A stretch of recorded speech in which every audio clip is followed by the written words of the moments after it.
This is a hard act to follow for me, I got to say. When I was first asked to come and speak to this whole gathering, I was really curious about what I would have to say because, frankly, government is not really cutting edge. Some people have been as inclined to suggest that Director of Public Sector Innovation is actually a bit of an oxymoron. Simon, I'm looking at you. It's quite challenging here. I don't come from a VC. I have never been in a startup. But what I have done an awful lot of, and awful is an operative word, is work in really quite large incumbent businesses and help them disrupt from the inside. Now, I'm not sure about the audience here. How many of you come from what you call like a large corporate or a large incumbent? Oh, excellent. Okay, good. I'm reassured. Government is, of course, one of the very large incumbents, but I've also been working with Australia Post for quite a while. I worked for Fairfax, in Fairfax Digital. I've worked in financial systems. I've worked as a consultant also to a lot of different large businesses. And what I've learned over that period is that disrupting and innovating in these businesses is bloody difficult work. And it requires a certain kind of personality, and it requires a certain kind of perspective. And it also requires you to really manage your resources and how you interact in a way to make sure that you can make an impact because these are institutions that are fundamentally set up not really to support innovation. So what I'd like to talk through today is the lessons that I've learned. So this is really getting down to the absolute basics. But they are things that I genuinely refer to on almost a daily basis in terms of trying to prioritize and look for where things need to happen. I'm not sure about how to... Should be on. This thing? Technology. Sure.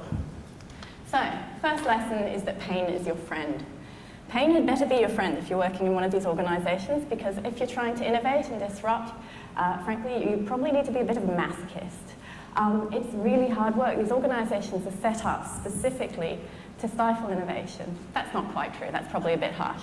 But essentially, we're working in what Stephen Denning calls an inward-looking hierarchical bureaucracy, which is sort of set up fundamentally to do what it does, do it well, and part of that is actually making sure that it stays very focused and doesn't deviate. So in that kind of context, disruption takes a lot more than a good idea. There are lots of good ideas. They come from outside the business. You get besieged by consultants and all sorts of people who work externally have fantastic ideas. And you'd love to do them. But it takes more than a good idea, and a lot of the good ideas are still inside the business as well. The employers of these businesses, we're not stupid. Okay? A lot of us can see what's actually wrong with the business and what could happen, but the challenge is how to make things happen. And one of the things that I've learned over my time is that to make things happen, you need motivated people, and that's easy. People get energized and enthusiastic about making change. That's great. But to really make things stick, you need committed people. And commitment is a very different thing to being enthusiastic. And I like to use the breakfast analogy. You guys have probably heard it. There you have eggs and bacon for breakfast. The chicken's involved, but the pig is committed. And that's what you want for actually this kind of work, is you want people who really have some skin in the game. And so the important thing is to try and find suffering in your organization, okay?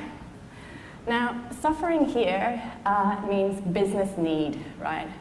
It means that you're not trying to do something that's a nice to have, but you're actually finding an entry point where people are in so much pain you can actually genuinely do something a bit different instead of incremental.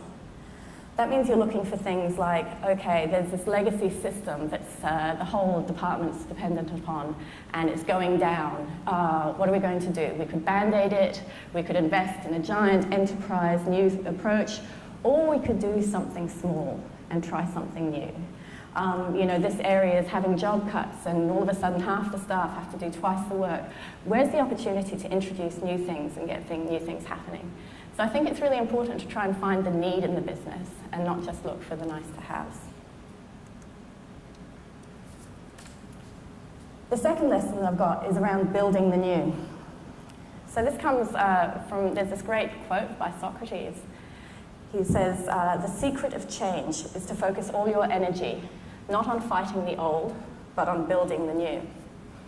Now, That's really difficult when you go into a large organisation or a large bureaucracy, because everything around you is legacy.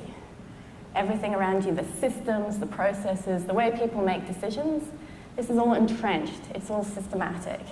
And the whole organisation is built to protect itself from change. Now, if you're going in there as an innovator or disruptor to try and shake things up a bit, then this is really a war that you're waging. It's a long-term thing, and you need to pick your battles, otherwise you will explode and self-combust, and then you're not much use to anybody. And part of the talent in that is actually choosing a fresh battlefield instead of building on something that's actually already happening. So as an example, we run an innovation fund in my area, and part of that is working with departments to do new projects and find those entry points and do things in a different way, right? And recently we got an application from a department, and the application was horribly uninspiring. It was said, we've got this legacy system and we'd really like to upgrade it. And we're like, it's innovative, not really. But this department we really wanted to do some work with. And so we went out to them, we had a chat to them, and the team came back and they were really excited. And I couldn't figure out why, because the application had been so woeful. And they said, look, what we've actually uncovered is a genuine business problem here. We have a situation, it's an emergency housing for people who are in family violence crisis, okay? And they're trying to find some kind of safe housing. They need it in real-time availability. And how it's working at the moment is the broker then makes a call around the different areas, sees what's available. They say, I don't feel like it at the moment. Do you know what I mean? It's a really manual, time-consuming, inefficient process. It's horrible for the people who are trying to get housing. It's horrible for the people who are trying to help them. The whole system's really broken. So what we had the opportunity to do there was to create an entry point and create a project where we can actually redefine the problem and start co-designing with the different participants to make something genuinely different happen. And that's a project that is going to get funded. So it's really important to try to remember to not fight the old systems. Lesson number 3 is around fireworks and fires. So we already talked about the fact that public sector innovation, government and innovation are quite an uneasy kind of mix. As a taxpayer, I'm not that comfortable with government really being at the bleeding edge of innovation. I think it's a very, it's potentially expensive place to be, and I'm not sure if you want government taking that kind of risk. And so, and that's where the bleeding edge technology is, and all the exciting things are happening, and that's more at the fireworks end of the spectrum. At the other end of the spectrum, you don't really want government to be doing the same old thing in the same old way while the rest of the world is moving on without it. And so you want it to pick up its game a bit. And so what I like to think about is sort of starting fires. And when I talk about fires, I mean things that you can start that are reasonably small to get up and running, but then they have their own momentum and they create their own organic change and sort of build and transform in that way. So that instead of you trying to go out and do special cool things, you actually have the people on the ground making the change themselves and creating the transformation. And a great example of this is a recent project that we did with the emergency department in a local hospital, right? And they didn't have any way of being able to tell what their capacity was going to be on a day-to-day basis or a week-to-week basis. They'd be guessing in terms of what their demand was going to be. It's a school holiday next week. People have more accidents on a school holiday, therefore we'll open a new ward, that kind of thing. By putting in a new demand prediction analysis system from the CSIRO that was absolutely cutting edge and great stuff, we're actually able to save $700,000 a year for that hospital. Creates a better service for the emergency department patients. You get service more quickly. The doctors know when their capacity is. They know how many beds, the staffing resources work more quickly. That's a fire. And it's even more of a fire because if it works in one hospital, then it could work in all 17 hospitals across the state. So that starts to create its own change. And then you start looking at, okay, well, if we now know how busy the emergency department's going to be and we can actually predict that, a day, a week in advance, or even in real time, then the ambulances, which are part of the supply chain to emergency departments, can start figuring out about where they route, and should they route to an emergency department that's actually at full capacity, or that's close by, or maybe it would be better for the patient to actually go somewhere further away that has greater capacity. That's a fire, right? That's something that actually starts to create genuine change and builds off itself. And I've always been a bit dismissive about the other end. Oh, I'm going to have to really hurry now. But the fireworks, what I wanted to say was that you're really angry. Get off now. The fireworks side of things are really important as well in a big organisation. It can be hard from the inside because it looks a bit superficial and you think, oh, that's not going to actually change anything. But it actually does. When you have these collab fests or GovHack or innovation jams or these kind of things, they bring people together across the organisation, and that transcends internal silos and it builds momentum and it really creates opportunities. So you need both. I'm not very good at keeping time, am I? Okay, so never fail. I'm going to skim through this. I just hate that whole fail fast thing. I think it's ridiculous. There's this great quote from Mark Andreessen that says, "My goal is not to fail fast. My goal is to succeed over the long run. They are not the same thing." I think that's absolutely true. And by going into an incumbent business, a traditional business, and say, hey, we're innovation, we're going to fail fast, doesn't really do it for them. Okay? Incumbents value predictability. They value knowing what's going to happen next.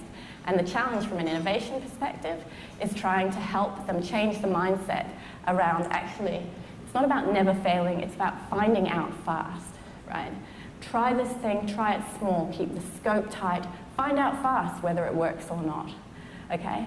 And part of that is around getting the scope very clearly, being very clear about what you're testing for and not testing for, and then communicating it and keep coming back to that original scope and that original purpose. This is why we're doing it. It's proving that it's good, it's proving that it's not good. So my last thing, which is quick and easy, is don't get pickled. It's really hard working in these organisations. And there's this great quote that I got from someone who joined Australia Post at one point, who said, you come in as a cucumber, you're fresh, full of ideas and enthusiasm, and in 6 months you're pickled, right? And it's true, as a human being, you norm with the people that are around you, and you either norm in terms of enforcing the system and saying, yep, I'm going to keep going with the flow, and this is what I'm going to do, or you rail against it, and that creates its own validity as well. So the challenge is really to stay fresh. Make sure that you bring external inputs into the organisation as much as possible. Make sure that you get out as much as possible to days like today. And that's really your responsibility to the organisation, and you need to prioritise that as someone who wants to change things internally. Because if you become just another one of the pickles, then you're not adding any value to anybody. So that's my contribution to today. It's pretty down in the weeds compared to, I think, probably a lot of the stuff that you'll be listening to. But I hope it's been helpful, and I appreciate the opportunity. Thanks.